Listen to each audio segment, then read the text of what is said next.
아침에 제가 여기 오면서 교회 앞에서 한 가지 부탁을 받았습니다. 진짜 다음 12월 집회는 50명으로 정원 차서 안 받습니까? 그러네요. 그런 것 같은데요. 그랬더니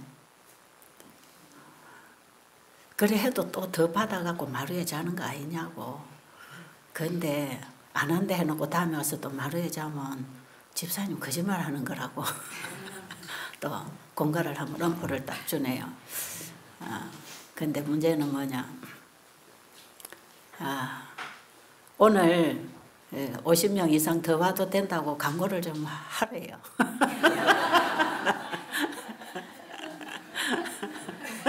그래야 다음에 더 와도 내가 거짓말 하는 게 아니니까. 안 받는다 해놓고 왜 더 받았느냐.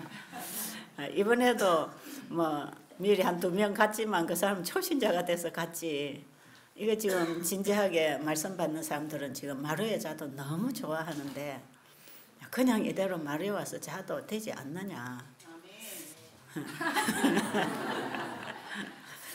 그러면서 제발 오늘 광고해서 더 봐도 된다고 얘기를 하라고 하는데 그건 제가 광고할 수 없습니다. 죄송하지만 그것은 제 권한이 아니고 우리 베델 수양원의 모든 직원들이 인원을 해서 결정할 일이에요. 옛날에는 저 혼자 그냥 내가 결정하면 내가 하는 그런 일을 30년을 해오다 보니까 지금도 제가 그런 식으로 일을 하다가 우리 젊은 아이들에게 부담을 주는 때가 간간히 있어요. 그래서 저희 고치려고 굉장히 노력하고 있거든요. 그래서 우리 베델의 직원들하고 인원하고 회의해서 어떻게 할 건지 여러분들이 정말 등록하시고 싶으시면 등록을 하면서 전화해 보세요. 그러면 여러분 개인 전화로 아마 답을 드릴 것 같고 이 자리에서는 답을 못 드릴 것 같습니다. 누구도. 우리 전도사님 있지만 지금 답을 드릴 수 없을 거예요. 왜냐하면 우리가 함께 인원해서 결정할 거기 때문에 그렇습니다. 왜냐하면 여기 들어오는 한우들도 너무 소중한 영혼들이거든요. 그들은 죽어갑니다. 죽어가는 그 영혼들 한 달, 2달 이래 밀려버리면 그만 못 오고 말아요. 그러니까 죽어버릴 수도 있잖아요. 마지막 기회인데 사람이 죽음 앞에는 마지막 인생의 마지막 코스 아닙니까? 거기서 복음 받을 수 있는 가장 좋은 기회거든요. 그런데 그 영혼들을 이렇게 막아놓고 우리가 이렇게 이미 복음을 아는 우리가 이렇게 앉아서 이렇게 하고 있다는 것도 미안한 일 아니에요. 그렇죠? 우리 전도사님이 굉장히 미안해하고 있습니다. 영혼들, 우리 한우들에게. 그래서 이거는 누가 하기 싫어서가 아니고 상황이 이렇게 돼서 그렇다. 그런데 또 이 집회도 필요하지요. 어제 어떤 분들 와서 그러네요. 이거 빨리 뭐 센터 하나 지어야지. 이건 교회 짓는 것보다 더 급한 일이다. 그런 말씀도 하시네요. 어떻게 보면 그럴 수도 있습니다. 왜냐하면 우리의 신앙을 한번 점검해 볼 수 있는 이런 시간도 필요하지 않겠습니까? 그래서 이미 있는 우리 신자들 이대로 가면 정말 죽음으로 갑니다. 안 돼요. 그래서 2가지 일을 어떻게 한꺼번에 다 할 수 있는가를 지금 우리가 고민하고 있는 거거든요. 그걸 좀 여러분들이 이해를 해 주실 뿐 아니라 기도 많이 해 주시기 바랍니다. 기도 많이 해 주셔서 이 2가지를 다 할 수 있도록 그렇게 기도를 해 주시기 바라고요. 어제 제가 이제 산으로 이렇게 가면서 또 밖에서 이렇게 찾아오시는 분들 하루 종일 제가 지금 대화를 나누고 있는데 그 대화 속에서 저는 참 또 놀라운 사명감을 받게 되는 게 있습니다. 어떤 분은 그러네요. 나는 여기 병을 고치러 왔는데 병보다 말씀이 더 중요하다. 이런 분, 어떤 분은 나는 여기 말씀 집회라고 말씀 들으려고 왔는데 이런 병이 나왔다. 양쪽을 다 얻는다는 거죠. 그리고 어떤 할머니 한 분은 저를 아주 만나서 얼마나 저를 사랑해 주시는지 저를 자꾸 그러셔요. 나 이번에 병 5개 갖고 왔는데 3개는 나았다 그래요. 그래서 할머니 3개가 뭐예요? 그 비밀이에요. 안 가르쳐 줄 거래요. 저한테는 비밀하면 안 될 텐데요. 어딘지 말씀 저한테만 얘기해 보세요. 그런데 오늘 제가 공개를 하네요. 죄송합니다. 우리 할머니가 누군지는 안 가르쳐 드릴게요. 할머니 여러 분 계시니까. 어쨌든 그 중에 한 분입니다. 그래가지고 저한테 살짝 얘기했어요. 혓바닥이요 새까매졌답니다. 무슨 병인지 잘 보면 암인 줄 알고 굉장히 두려워했대요. 그래서 혓바닥이 새까매지는 거예요. 얘 끝에 부분만 조금 남고 새까매진대요. 근데 뭐 병원에서 특별한 처방이 없는 것 같아요. 그래서 의사가 하는 말이 혀를 내지 말고 가만 넣고 있어라. 그러더래요. 여러분 새까만 혓바닥 봤습니까? 근데 여기 와서 하루 금식하시고 이틀째 회복식 하시고 그냥 식사하시고 계시는 것 같아요. 연세가 있으시니까. 3일인가 4일이 지났는데 혓바닥이 빨갛게 살아나시더래요. 그 어저께 한번 혓바닥 내보세요 하니까 혓바닥을 내는데 정상적으로 빨간색이 돌아왔어요. 옆에 분들이 보고 아우 빨갛게 다 돌아왔네요. 그게 무슨 병이 왔다가 가는지 모르겠어. 어쨌든 그에 대한 약은 쓰지 않았고 우리가 지금 하나님 말씀 먹고 저 할머니는 다 놓고 예수님만 잡았습니다. 그래서 그 소리 하시거든요. 다 놓고 저 이번에 예수님만 잡았습니다. 이러시는데 예수님을 잡으니까 예수님이 고쳐주셨네요. 제가 그 얘기했고요. 그 다음에 또 한 가지는 어딘데요? 했더니 이건 좀 창피했어. 창피하대요. 괜찮아요. 한번 해보세요. 했더니 자궁에 통증이 있었대요. 자궁에 계속 아팠는데 그게 사라져버렸대. 그리고 또 한 가지는요. 그러니까 고혈압인데 혈압 약 먹고 혈압 다 정상으로 됐대요. 그리고 또는요. 그랬더니 이 손에 이 팔에 뭐 뽀드락지 피부병이 나왔는데 아직 덜 나았대요. 이거는. 그리고 또 하나는요. 관절염이 있대요. 근데 이 조금 지금 덜 나았대요. 그런 시간이 좀 걸리겠네요. 그것도 낫고 있네. 참 좋습니다. 여러분, 이게 복음에 따르는 능력 아닐까요? 아멘. 이것뿐 아니에요. 아마 오늘 오전 3번째, 그러니까 오전 지금부터 3번째 시간 아마 간증 시간으로 쓸 것 같아요. 이렇게 우리 정 목사님 시간을 착각해가지고 미리 간증을 해버렸는데 간증할 분들이 있어서 오늘 간증 시간을 아마 드릴 것 같은데요. 좀 들어보면 아시겠지만 참 많은 변화가 일어나네요. 뭐 어떤 분은 딸하고 1년 동안 원수져서 말도 안 하고 지냈는데 내가 저 딸에게 용서받아야 될 사람이구나. 그걸 깨닫고 그걸 해결을 하셨다는 겁니다. 회개와 화해와 회복과 치유가 일어난 거죠. 복음의 진수는 회복이다. 화해도 일어나고 그 다음에 회복도 일어나고 회개도 일어나고 예수님, 복음이신 예수님 만나면 다 해결되는 것. 어쨌든 뭐 우리 영적 친교하고 돌아와서 얘기 전달해 주는 거 보면 다 나와서 좀 간증하시면 좋을 것 같은 그런 얘기들 지금 제가 다 듣지 못하고 있지만 참 감사합니다. 저는 떨리고 두렵습니다. 제가 처음에 이 집회를 이제 이거 의료 선교 사업을 했잖아요. 정말 사람들이 회개하더라고. 그래서 사람들이 와서 딱 해주고 가는 말이 있어요. 여기 베델은 인간 재생공장이다. 또 하나는 하나님 종합병원이다. 그런 두 마디를 계속 남겨주고 있었어요. 또 그렇다. 또 가는 사람 또 그렇다. 진짜 사람을 바꾸어 주시더라고. 그리고 병이 몇 가지든지 하나로 복음으로 치료됩니다. 종합의사십니다. 저는 그런 말을 하고 가는 사람들이 참 말도 잘 만든다. 어떻게 맞는 말만 할까? 저는 그런 말을 할 줄도 몰랐어요. 그런데 이 중간에 오면서 많은 이 뉴스타트 건강기별이 유행하면서 복음의 진수를 놓쳐버린 것 같아요. 그러면서 우리 교회 안에 온갖 요법들이 들어와서 환자들이 요법을 쳐다보고 따라가는 그런 상황으로 그냥 복음이 많이 흐려져 버리더라고요.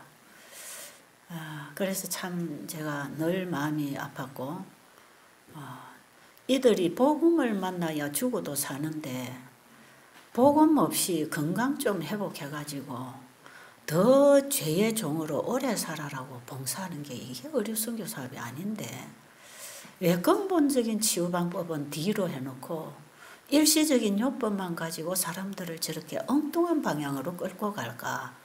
저는 이게 그냥 계속 가슴 아픕니다. 그래서 제가 이런 것도 문제입니다. 이런 것도 문제입니다. 이런 것도 문제입니다 하면 사람들이 저를 보고 어떻게 지 하는 것만 옳다네. 다른 사람 하는 건 인정 안 해주고 이렇게 또 오해하는 분들이 계셔요. 참 마음 아픈 일이에요. 이거는. 제가 하는 일이 옳은 게 아니라 제가 전하는 예수님이 옳습니다. 그 예수님이 필요하단 말이에요. 제가 요즘에 참 많은 걸 느끼는 것 중에 하나가 뭐냐면 사람들이 저를 참 사랑하고 좋아하시네. 그걸 제가 참 많이 느껴요. 그냥 좋아해요. 저를 참 좋아해요. 근데 이번에 태국 가도 다들 그냥 뭐 아이고 손 한번 잡아보자 끌어안고 좋다고 한마디를 다 뭐냐면 오래 사세요. 오래 사세요. 건강하세요. 오래 사세요. 제발 오래 살아서 일을 좀 해주세요. 그래요. 그래서 이분들이 저를 뭘 보고 좋아할까? 눈도 어둡고 어리버리하고 말도 제대로 못하고 제대로 봉사도 못하고 저를 왜 이렇게 이 사람들이 좋아하나? 좋아할 게 아무것도 없어. 인간적으로 보면 제 옆에 오기 싫은 사람들 많아요. 그런데 이 사람들이 왜 저를 이리 좋아하나? 어제도 산에 가서 보셨죠? 서로 얼마나 옆에 다가가서 좋아하시는지 항송하기 짝이 없어요. 도대체 이분들이 왜 이러나? 그런데 딱 한 가지 제가 알았습니다. 왜 이분들이 좋아하는가? 저를 좋아하는 게 아니고 제가 전해드리는 예수님이 좋아서 예수님을 전하는 제가 좋은 거예요. 왜요? 왜 그럴까요? 여러분 제가 여러분에게 아무리 친절하게 다가가봐야 그거 똥냄새 나는 친절이거든. 그런데 제가 전하는 예수님이 여러분에게 필요한 분이라. 죄의 고통, 우울증, 왼수 관계, 영혼의 갈등 이거 해결하시는 분이 누굽니까?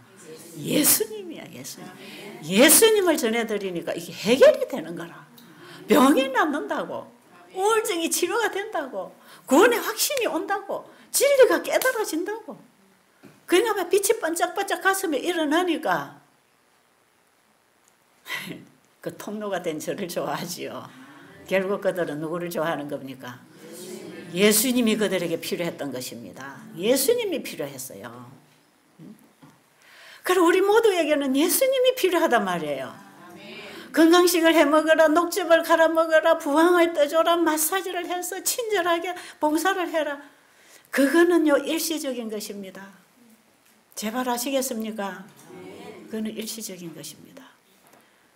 죄로 인해 죽어가는 우리 인생들, 죄로 인해서 오는 우울증, 죄로 인해서 오는 왼수병, 죄로 인해서 오는 온갖 암과 종류의 질병들, 그 한 가지를 해결하실 분은 예수님 아닙니까? 예수님이 수석 의사십니다. 그 예수님 만나니까 해결되잖아요. 그래서 예수님 당시에도 많은 사람들이 말씀도 듣고 병도 고침받기 위하여 모여들었더라. 누가복음 5장 15절에 보면 예수님 주변에 사람들이 자꾸 모여들었어요. 왜요? 말씀만 들으려면 교회 가면 되잖아요. 근데 왜 예수님께 찾아옵니까? 하나 더 얻어먹으려고. 그게 뭐지요? 말씀도 듣고 병도 고침받기 위하여 사람들이 모여들었더라. 그럼 예수님이 하신 사업이 뭡니까? 성경만 가르쳤습니까? 복음만, 천국 복음만 전파했습니까? 천국 복음을 전파하시며 가르치시며 병자를 고치시며 모든 절름발이 귀신 들린 자, 병든 자들이 예수님께로 모여들었는데 이 소문이 온 수리아에 퍼진지라. 소문이 나갔어요. 그냥 다 예수님 찾아옵니다. 귀신 들린 자, 절름발이, 암병 걸린 사람, 온갖 종류의 병에 걸린 자들, 그들이 예수님 찾아갔어요. 뭐 받아 먹으려고? 치료제 받아 먹으려고. 치료제가 뭐냐? 말씀도 받고 병도 고침받기 위하여 예수님 계신 곳으로 모여들었더라. 예수님은 복음 사업을 그렇게 하라고 했습니다. 제자들을 그렇게 훈련시켜 보냈어요. 70인의 제자들도 그렇게 훈련시켜 보냈습니다. 그래서 내가 복음을 전파하다가 환자들 만나면 치료해 주라 그랬어요. 그런데 치료는 누가 하십니까? 내가 너와 함께 할 것이다. 내가 성령으로 너희 안에 함께 임할 것이다. 내가 가는 것이 너희에게는 더 유익하다. 내가 다른 보혜사로 너희에게 임하면 모든 곳에 내가 임할 것이다. 너희가 가는 곳마다 내가 함께 할 것이다. 예수님이 육신으로 계실 때는 동쪽에 계시면서 동시에 서쪽에 계실 수 없잖아요. 예수님이 성령을 통해서 우리에게 임하시면 누구든지 그분을 구하는 자가 동서남북 어디에 있든지 그분은 함께 하신다는 것입니다. 아멘. 그분은 성령으로 우리에게 임하시겠답니다. 그래서 우리에게 가르쳐 주신 그 일을 그분이 친히 우리를 통해서 하시겠답니다. 제가 31여 년 전에 일을 시작했을 때 치료봉사 1장에서 최초의 의료 선교사, 우리의 모본 예수 그리스도, 그분이 의료 선교사로서의 본을 끼쳐 주셨구나. 제가 오늘 아침에도 어떤 분하고 그런 대화 나눴어요. 집사님은 보니까 이게 말씀이다 하면은 누구 방해도 안 받고 순종하는 게 그게 참 특이하다. 그 얘기해요. 그래서 제가 웃으면서 그랬어요. 네, 성공하는 방법이 바로 그거다. 성공하는 방법이 바로 그거야. 하나님 말씀에 그대로 순종할 때 그 사업은 성공합니다. 그 인생은 성공합니다.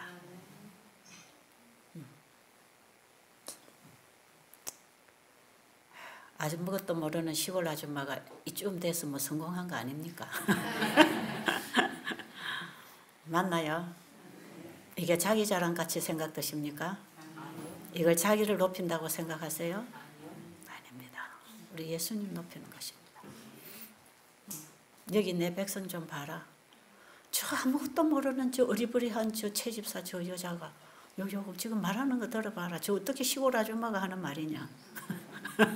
그러지 않으세요? 태국 가니까 그런다니까요. 저 아줌마는 눈도 어둡고 성경도 안 읽고 어찌저리 복음을 쏙쏙쏙 가르쳐 주는지 모르겠다. 제가 예수님께 배웠습니다. 예수님께 배우자고요. 예수님께 배운 대로 하는 사람들이 예수님의 제자입니다.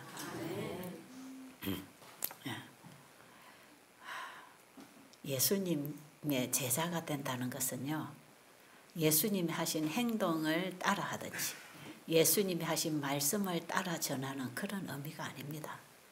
예수님의 사상을 가진 자입니다. 복음은 사상입니다. 품성입니다. 원칙입니다. 진리 아닙니까? 예수님의 제자가 된다는 것은 예수님의 마음을 가졌다는 것입니다. 너희가 서로 사랑하라. 예수님 말씀하시면서 어떤 사랑을 하라 했죠? 내가 너희를 사랑한 것 같이 너희도 서로 사랑하라. 그리하면 사람들이 너희가 내 제자인 줄 알리라. 그게 제자입니다. 예수님의 정신, 예수님의 품성, 예수님의 그 사상을 받은 자. 이거는 따라하는 게 아닙니다. 예수님 따라하는 거 아니에요. 그건 행위신앙하다가 쓰러집니다. 예수님의 마음을 받아야 합니다. 너희 안에 이 마음을 품어라. 그리스도 예수의 마음이니 이 마음을 품은 자, 이 마음을 받은 자가 마음에서 역사하는 능력에 따라서 성령이 어디 임하시죠? 마음에서 일하시는 하나님 아닙니까? 우리 마음에 역사하시는 그 능력에 따라서 우리가 그의 제자가 되는 것입니다. 그분과 같이 말하고 일하고 사는 것입니다. 이거는 절대로 불변하는 진리니까요. 이 원칙에서 벗어난 사랑이나 의나 열심을 하려고 하지 마세요. 우리가 먼저 할 일은 예수를 믿는 것입니다. 예수를 믿는 것입니다. 믿음으로 말미암아 율법을 순종하고 믿음으로 말미암아 죄로 승리하고 믿음으로 말미암아 의롭게 되고 거룩하게 변화되고 믿음으로 말미암아 하나님의 아들이 됩니다. 그 믿음, 참된 믿음으로 말미암의 셋째 천사의 기별. 이번에 여러분이 이제 제2부에 참된 믿음으로 말미암의가 셋째 천사 기별이라는 거 다 읽으셨죠? 어제 우리 방에서는 6장 슬기로운 처녀 읽었거든요. 여러분들 어디까지 읽으셨는지 모르겠지만 오늘 제가 이걸 다 종합해서 이 셋째 천사의 기별, 참된 믿음으로 말미암은 의가 결국은 어떤 사람을 만들어내는가? 슬기로운 처녀를 만들어냅니다. 재림을 맞이할 마지막 성도를 만들어주는 것이에요. 그래서 이번에 우리는 좀 부분이지만 이 셋째 천사 기별에 대해서 많이 들었고요. 평상시 이런 부분을 연구하신 분들은 정리가 참 많이 됐을 거예요. 자, 우리가 셋째 천사 기별의 중요성, 왜 이게 중요한가? 그 다음에 셋째 천사 기별은 경험으로 배우는 진리다. 그리고 셋째 천사 기별은 성령으로 깨닫고 전파하는 것이다. 그리고 마지막 하늘 가는 백성들이 하나로 연합할 텐데 셋째 천사 기별로 연합합니다. 셋째 천사 기별이 우리가 딛고 서야 할 견고한 토대입니다. 예수님 반석 위에 서는 것입니다. 셋째 천사 기별이 예수님이라고요. 그럼 우리가 셋째 천사 기별을 이런 면으로 저런 면으로 지금 성경과 연해신 있는 부분을 제가 요약을 해서 그냥 기록해 놓은 것 뿐이에요. 아직 그게 설명을 못 붙였기 때문에 여러분들이 이걸 바로 이해를 할까 하는 그런 염려도 했지만 지금 시간이 급해서 그냥 요약해서 내놓은 책인데요. 지금 그 셋째 천사 기별이 만들어내는 백성이 슬기로운 처녀를 만들어내는 것이다. 그럼 슬기로운 처녀가 하는 일은 뭔가? 여전히 셋째 천사 기별을 전하고 살고 나눕니다. 슬기로운 처녀가 그렇게 살아요. 거기 보세요. 이제 오늘 우리가 말씀에서 조금 보겠는데 슬기로운 처녀를 한마디로 말하면 예수님을 가진 자입니다. 그게 성령이 있는 자 아닙니까? 맞나요? 슬기로운 처녀하고 미련한 처녀의 차이가 뭡니까? 등불은 있는데 등불인 성경은 가졌는데 예수님이 내 안에 계시냐 안 계시냐의 차이 아닙니까? 그렇죠? 성경은 다 가지고 교회는 다 다니고 그리고 예수님을 맞이하겠다고 다 준비를 하고 있으니까 처녀라 말이에요. 처녀. 미련한 것도 처녀고 슬기로운 것도 처녀라. 왜 처녀냐? 신랑을 기다리고 있는 건 처녀 아닙니까? 둘 다 신랑을 기다리고 있는데 둘 다 무슨 착각하고 있느냐 하면 자기들이 다 슬기로운 처녀라고 착각하고 있는 거예요. 이것은 세상의 이방인과 예수 믿는 사람을 구별하는 것도 아니고요. 재림교인과 비재림교인을 구별하는 것도 아닙니다.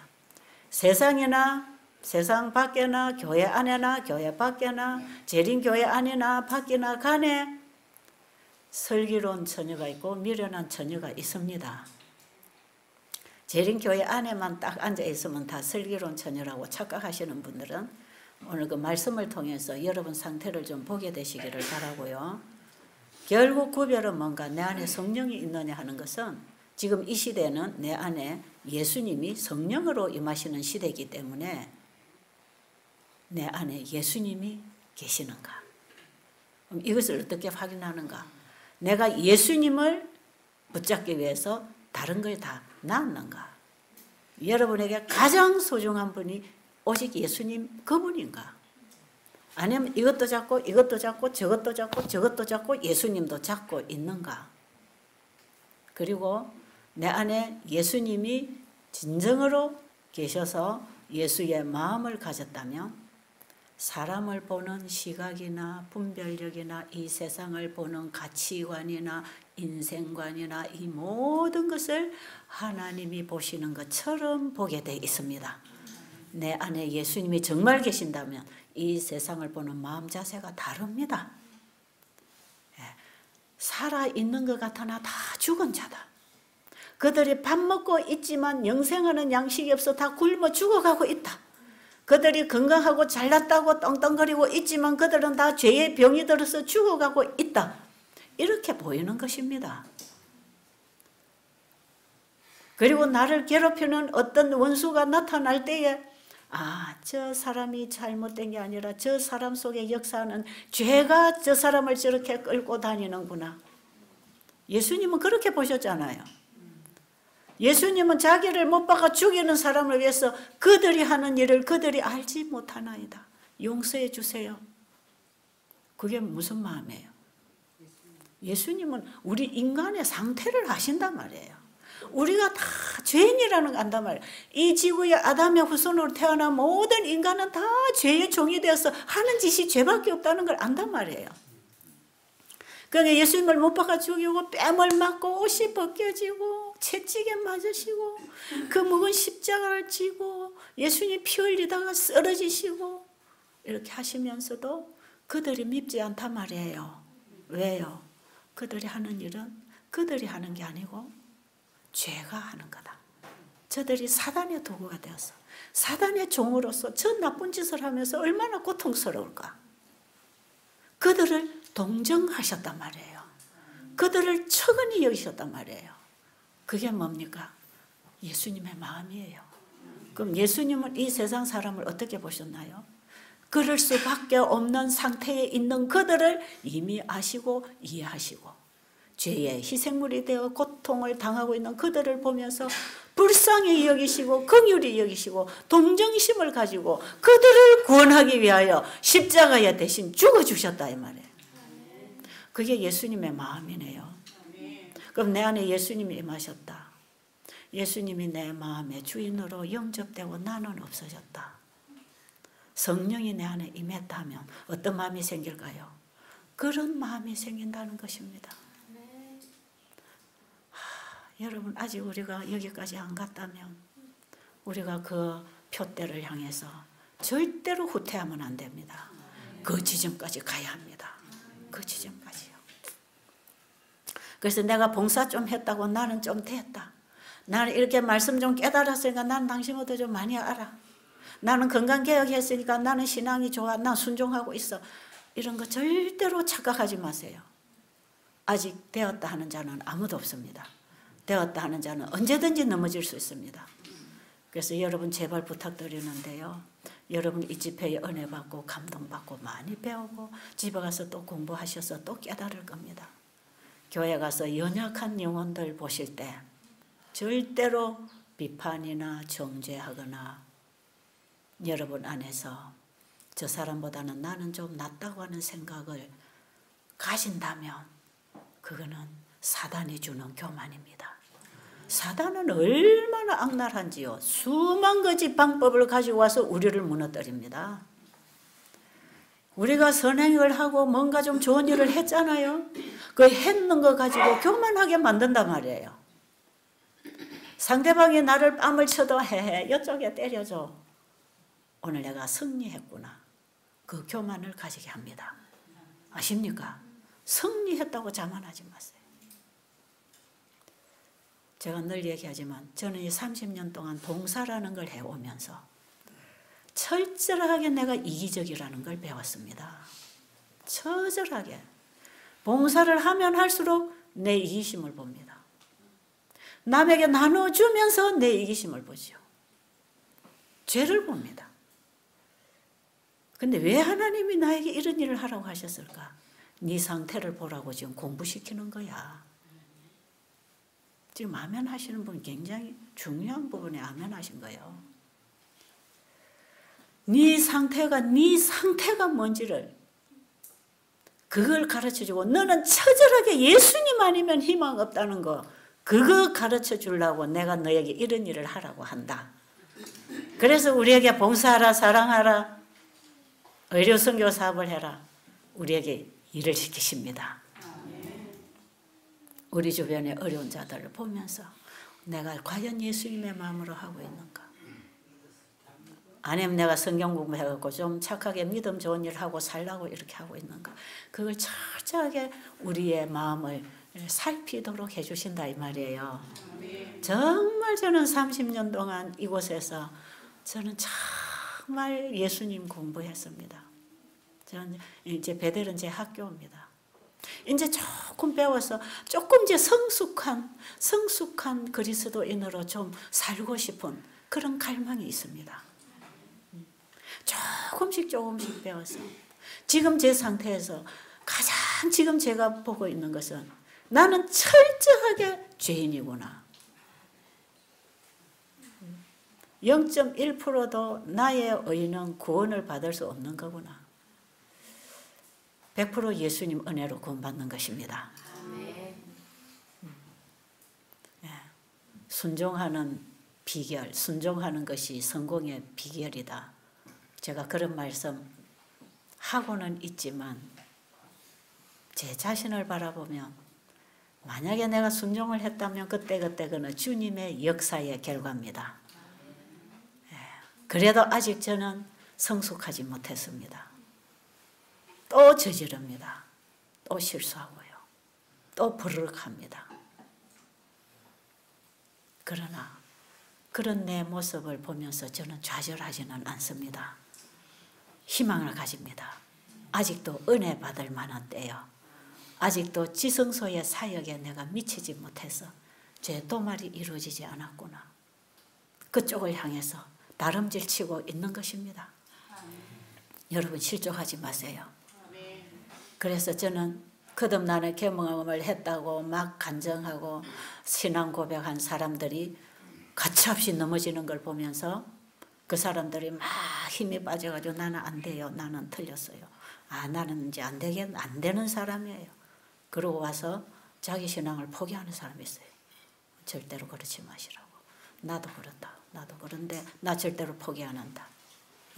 아직 우리가 목표 지점에 도달하지 못했으니까 목표 지점에 가서 완성시켜 주는 겁니다. 십자가의 경험은 칭의의 시작입니다. 성화의 경험은 과정입니다. 자라고 있는 과정이에요. 지성소에 예수님의 속죄 사역이 끝나는 순간에 우리 살아있는 자들에게 도말하고 인칠 것입니다. 우리는 그 일을 바라보면서 지금 주님을 믿고 그 길로 들어가야 됩니다. 자, 그러면 이제 슬기로운 처녀들이 어떤 사람들인가 이제 정리가 좀 돼야 되지 않겠어요? 이번에 계속 제가 이 하나의 복음을 계속 얘기해 오면서 이게 셋째 천사기별이다. 셋째 천사기별 속에는 첫째와 둘째가 포함되어 있다. 그럼 이 세 천사기별은 성경 전체의 복음을 포괄하는 기별이다. 그럼 성경 전체의 복음이 뭡니까? 오직 예수를 믿음으로 말미암아 의롭게 되고 구원받고 성화되고, 그렇죠? 오직 예수로 말미암은 것이라고 얘기하는 게 성경 아닙니까? 그래서 성경의 모든 페이지는 그 예수님을 드러내 줍니다. 모든 율법 속에는 예수님을 드러내 줍니다. 율법을 통해서 우리의 죄를 보여주시고는 예수님께로 오라고 부르는 게 율법입니다. 요즘 갈라디아서 배우고 있지 않나요? 죄인을 예수께로 인도하는 몽학선생, 안내자, 교사 역할을 하는 것이다. 그 율법이 우리를 의롭게 해줄 수 없다. 율법은 우리를 정죄할 뿐이다. 그래서 로마서 7장에 보면 바울이 그럽니다. 하나님의 계명이 오기 전에는 내가 살아있더니 계명이 오니까 나는 죽었다. 죄만 살아났다. 계명이 와야 죄가 나오는 거예요. 죄가 살아나는 거예요. 그럼 이 죄인이 어디로 가라는 겁니까? 예수님께로 가라는 거 아닙니까? 그래서 율법 속에 예수님이 있단 말이에요. 그래서 율법 속에 복음이 있단 말이에요. 율법과 복음은 하나로 우리가 이해를 해야 되는데 이걸 자꾸 분리해서 이해를 하니까 율법만 보면 행위신앙을 하고 복음만 보면 무슨 신앙합니까? 요즘 흔히 신신학이라고 하는 믿으면 된다고 하는 거. 율법을 지키지 않고 승리 안 해도 그냥 죄인이 믿음으로 구원받는다고 하는 이런 얄팍한 복음과 율법을 분리시킨 가르침들을 많은 개신교 기독교인들이 하고 있단 말이에요. 이런 잘못된 모조복음이 우리 교단 안에도 들어와서 판을 치고 있는 이 속에서 우리가 지금 속으면 안 된다 이 말입니다. 율법과 복음은 하나로 이해가 돼야 됩니다. 예. 자, 그러면 이제 여러분 슬기로운 처녀 한번 펴보세요. 교재를 한번 펴보세요. 자, 거기에 이제 좀 읽으면서 요약해서 마무리해 드리겠습니다. 예. 6장입니다. 자, 거기 보면 스가랴서 4장 1절부터 6절까지 기록을 해놨는데요. 왜 열처녀 비유를 하면서 스가랴서에 스룹바벨이 무슨 일을 할 건지를 거기서 지금 기록을 하고 있어요. 자, 이 스가랴 4장 1절과 6절까지 내용을 읽기 전에 이 배경을 조금 설명을 해드리면, 자, 유대인들이 바벨론의 포로로 끌려갈 때에 솔로몬의 성전이 파괴됐습니다. 그렇죠? 예, 솔로몬의 성전에는 거기에 하나님이 거하시는 성전으로서 하나님의 영광과 빛이 거기서 흘러나왔고, 죄인들이 양을 가지고 결국은 이제 성소와 지성소를 통해서 하나님 만나고 죄를 속하는 이런 과정이 그 성소에서 계속 일어났습니다. 거기는 하나님이 임재하셨습니다. 내가 너와 함께 하기 위하여 성전을 지으라고 하셨습니다. 그래서 모세가 지은 성소에 하나님이 임재하셨고 거기에 율법이 보관되어 있어서 바로 그 율법이 보관된 그 자리에 하나님의 영광이 있었습니다.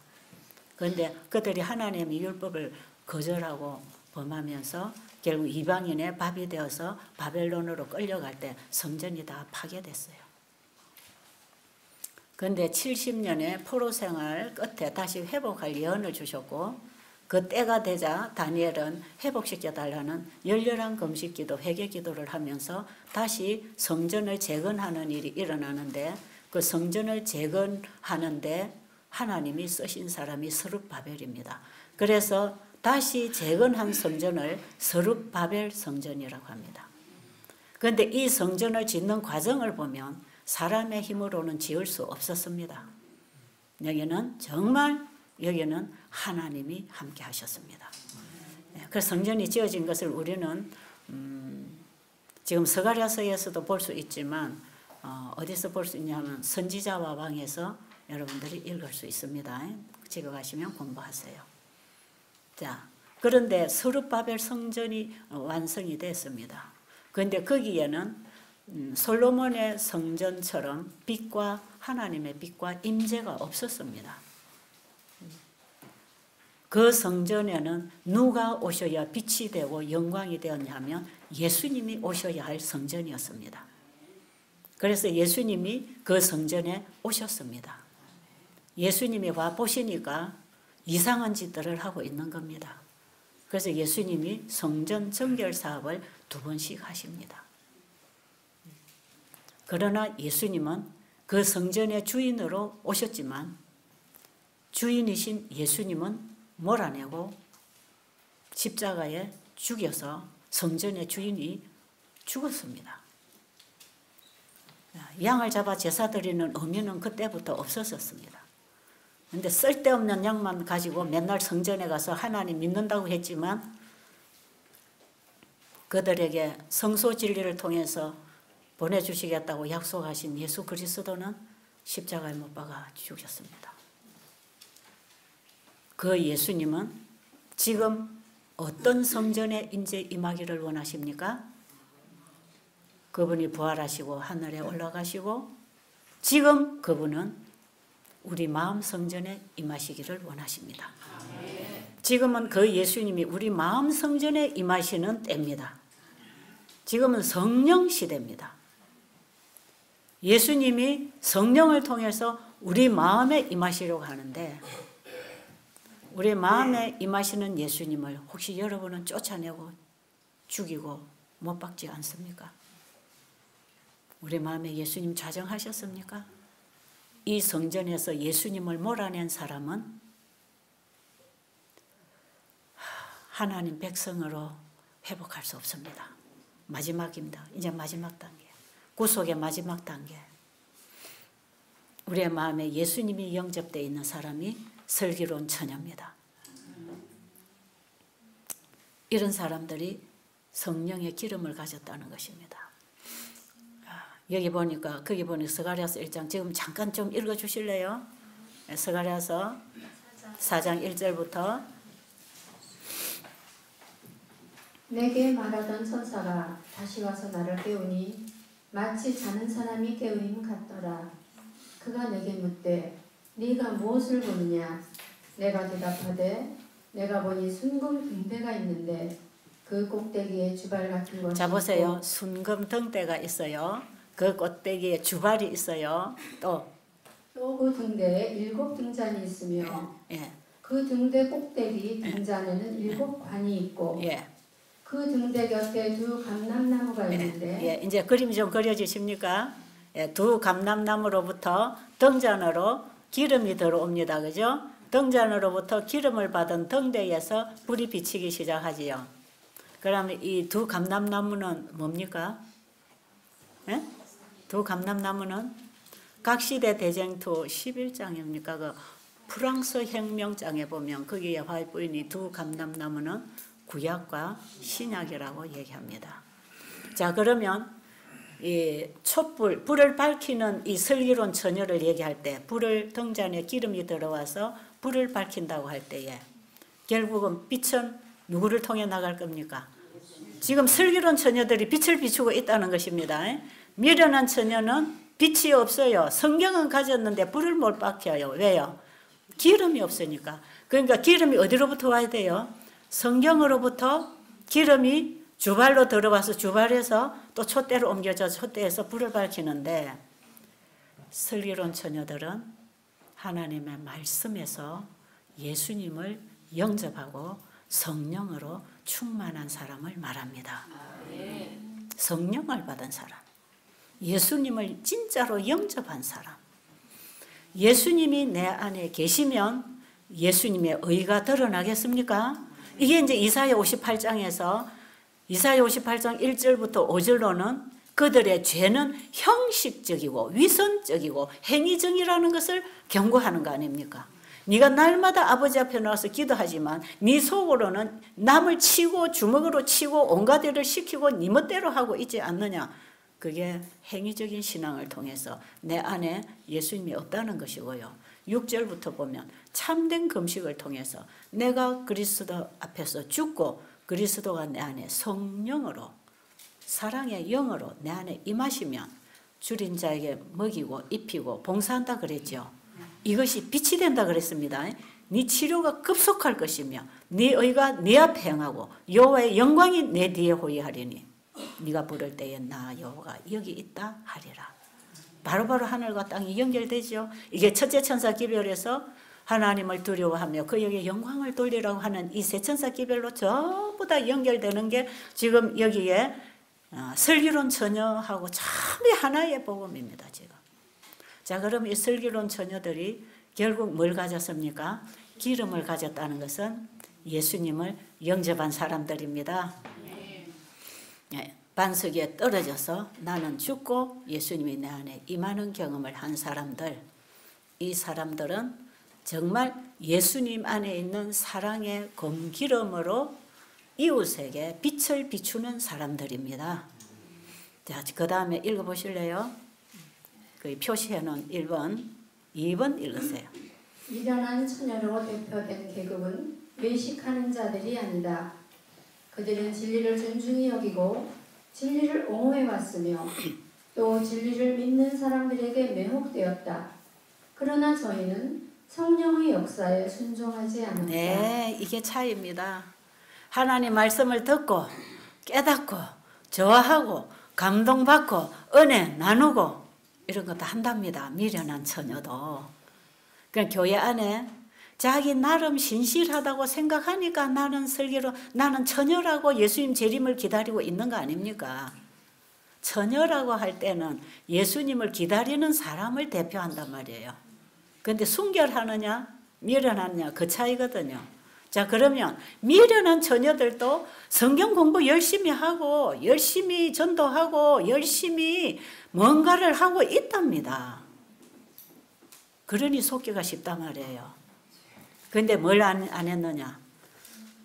이게 돌밭 청중처럼 하나님의 말씀이 들어와서 기뻐 감사하게 받고 신앙 고백도 했지만 자라고 하는 이 돌뿌리가 빠지지 아니해서 씨가 뿌리를 내리지 못해서 열매를 맺지 못하는 걸 얘기합니다. 슬기로운 처녀들의 가진 등불의 빛은 열매입니다. 열매. 그런데 이게 마음속에 들어가지 않아서 역사가 일어나지 않고 조금 뜨겁게 역사하다가 말라져 버렸어요. 이 돌밭 청중 아닙니까? 이들은 자기가 십자가에 깨어져서 자기가 부서지는 경험 없고 하나님의 말씀에 전적으로 받고 순종하는 그 경험을 못했기 때문에 하나님의 말씀이 가지고 있는 생명의 역사가 뭔지를 가르칠 수도 없고 말할 수도 없고 경험할 수도 없고 그 맛을 모르는 것이죠. 말하자면 수박 끄달기로 성경만 들고 읽고 말하고 있는 것입니다. 먹어보지 못했다 이 말이에요. 그 다음에 그들은 반석 되시는 예수님 위에 떨어져 저희의 옛 성질을 깨뜨리려 하지 않았다. 바로 이게 미련한 처녀들이 성경은 갖고 있어도 교회는 열심히 다녀도 이걸 안 한다는 것입니다. 예. 그 다음 이 계급은 또한 돌밭에 떨어진 시로 묘사된 청중을 대표합니다. 예, 3번 읽어보세요. 품성은 남에게 나누어 줄 수 없는 것이다. 아무도 다른 사람을 대신하여 믿을 수 없고 아무도 다른 사람을 대신하여 성령을 받을 수 없다. 아무 사람도 성령의 역사의 결과로 이루어지는 품성을 다른 사람에게 나누어 줄 수 없다. 이거는 내가 해야 됩니다. 여러분 내 신앙을 내 자식에게 전수할 수 있나요? 없습니다. 나는 믿음지 와서 우리 아들도 전도했고 우리 아들도 목사고 우리 남편도 우리 형제도 뭐하고 여러분 그거는 그들의 신앙입니다. 내가 믿음이 좋아가지고 내가 뭘 했다고 착각하지 마세요. 자기가 받은 이 품성은 자기 것입니다. 예수님은 나의 개인의 구주입니다. 누구든지 내 개인의 구주지 그들이 구주를 거절할 때에 엄마 신앙 때문에 아들이 구원받을 수 없단 말이에요. 아내가 신앙이 좋아서 남편이 구원받는 게 아닙니다. 자기가 해야 됩니다. 전부 자기가 해야 돼. 여러분 아시겠어요? 자기가 해야 됩니다. 이 자리에 다 앉아 계셔도 개인적으로 해야 됩니다. 자기가 해야 돼요. 그거는 다니엘이나 어느 누구도 믿음의 선조들도 자기 신앙으로 자기 구원받게 준비 못했다는 것입니다. 전수해 줄 수 없습니다. 그래서 나중에 신랑이 올 때 나 기름 좀 빌려줄 수 없다는 것입니다. 그때의 기름을 사러 갔어요. 이미 늦었어요. 때는 늦었어요. 문은 닫혀버렸어요. 은혜의 기회는 신랑이 오기 전입니다. 지금 준비해야 됩니다. 4번 읽어보세요. 52쪽입니다. 그 등불은 신랑을 축하하기 위하여 비추는 불빛을 더욱 환하게 해주었다. 자, 지금 보세요. 이제 그 불빛이 무슨 역할을 하는가 보세요. 이 불빛을 제가 미리 말씀드리면 여러분 읽으시고 이해하도록 미리 말씀드리면 이 불빛은요. 하나님의 말씀은 내 발의 등이요 길의 빛이라 그랬죠. 이 불빛은요. 재림 성도들을 신랑이 혼인잔치에 들어오는 길을 밝힌다 그랬죠. 예수님이 혼인잔치 하기 위하여 지금 지성소에 들어가셨잖아요. 1844년에 신랑이 가는 그 길을 비춰주는 게 슬기로운 처녀들이 하는 일입니다. 그럼 이 슬기로운 처녀들이 전하는 복음은 뭡니까? 예수님이 지성소에 계시는 길을 사람들에게 밝혀주는 것입니다. 이게 무슨 기별이지요? 셋째 천사 기별입니다. 그럼 슬기로운 처녀들이 하는 일이 무슨 일 합니까? 셋째 천사 기별을 전하고 있습니다. 맞습니까? 그럼 예수님 재림 직전에 살아있는 성도들은 다 셋째 천사 기별을 선포할 것입니다. 그러면 이 셋째 천사 기별을 전하는 사람들은 입으로만 전하는가? 삶으로 그분의 품성을 드러냅니다. 그래서 이들이 복음이 내 속에 들어와서 복음으로 말하고 복음으로 살 때 내 삶 속에 누구의 모습이 드러납니까? 예수님의 모습이 드러납니다. 왜? 내 안에 예수님이 임했으니까.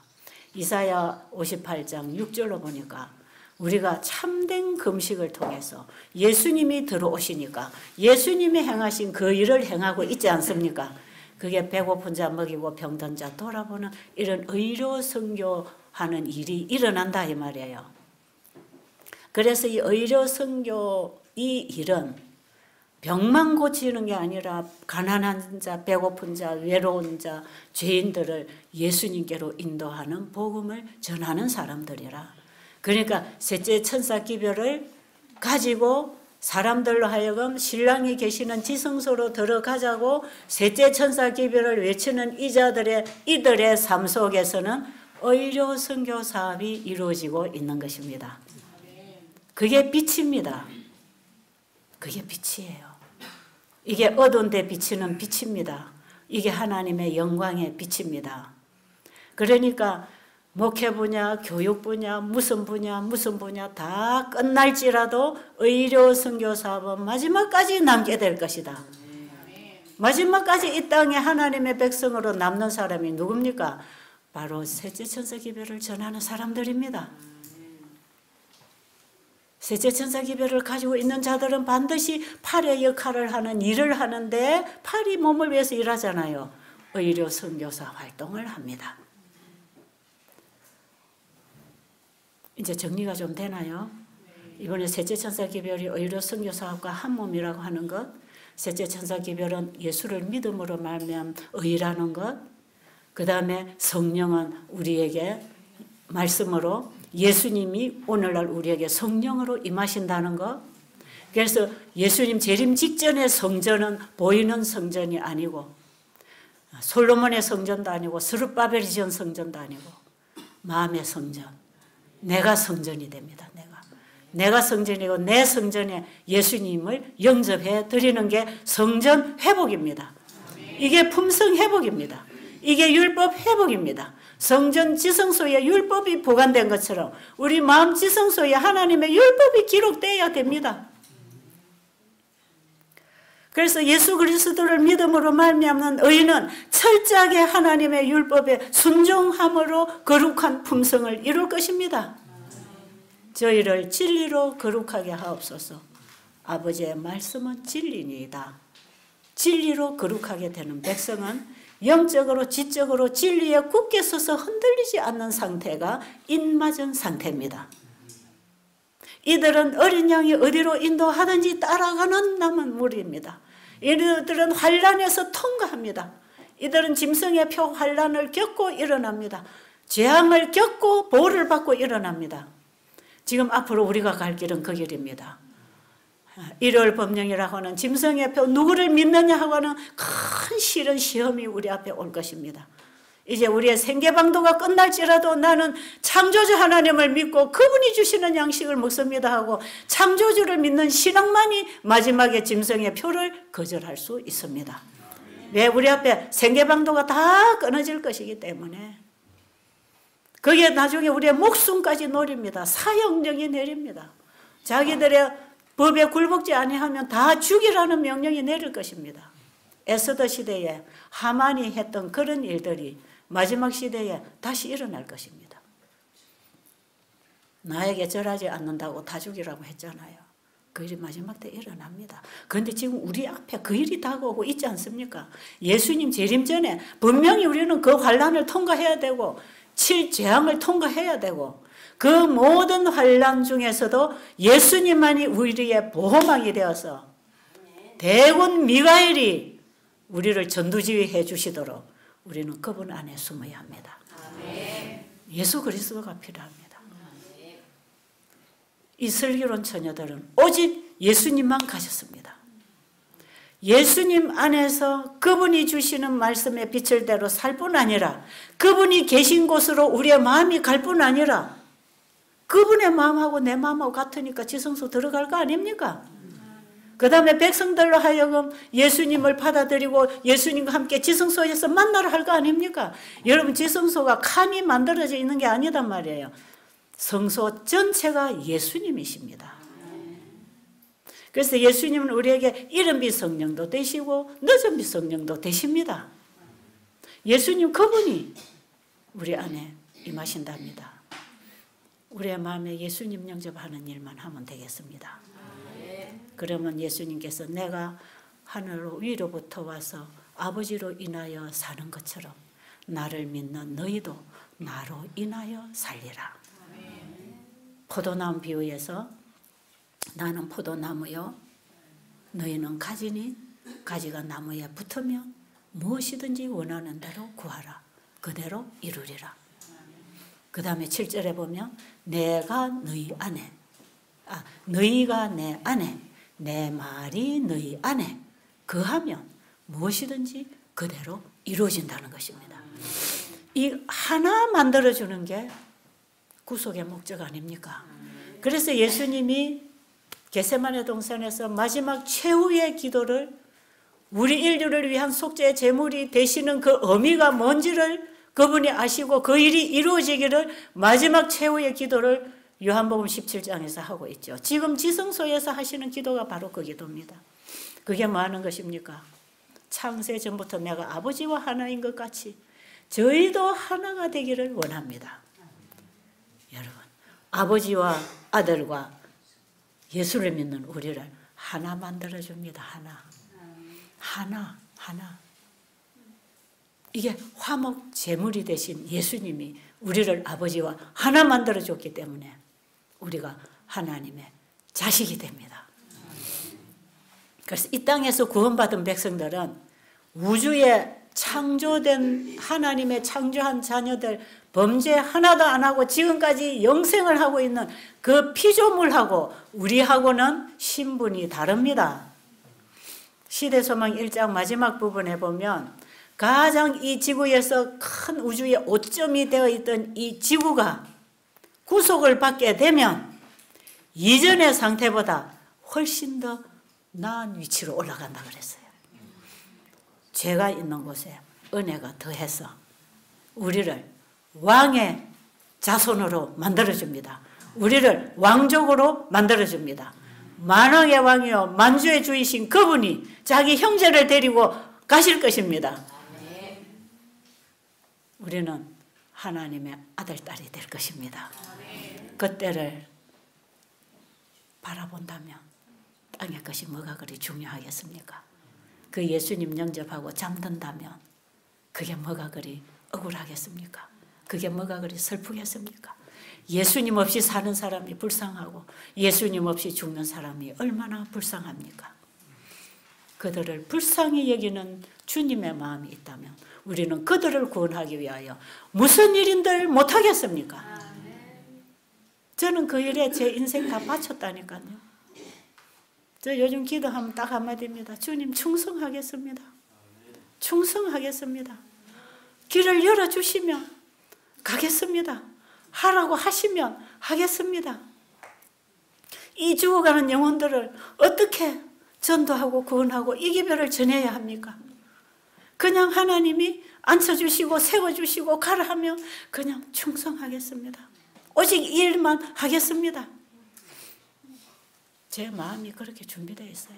저는 그걸 지금 하고 있어요. 우리 함께 그 일에 연합하면 좋겠습니다. 우리 함께 갑시다. 슬기로운 처녀들은 내가 없는 사람, 내 거 없는 사람, 다 예수님이 내 주인이기 때문에 내 것이 다 주님의 것입니다. 이런 사람이 슬기로운 처녀입니다. 우리 이 땅에 받은 거 다 주님이 주신 거 아닙니까? 내 거 어디 있습니까? 어디 내게 있습니까? 내 생명도 내 겁니까? 왜 그렇게 모릅니까? 맨날 성경 읽고 왜 그리 모르냐고. 다 아버지가 주신 거 아닙니까? 솔로몬이 성전을 지을 때 차고 넘치도록 들어오니까 뭐라 그러지요?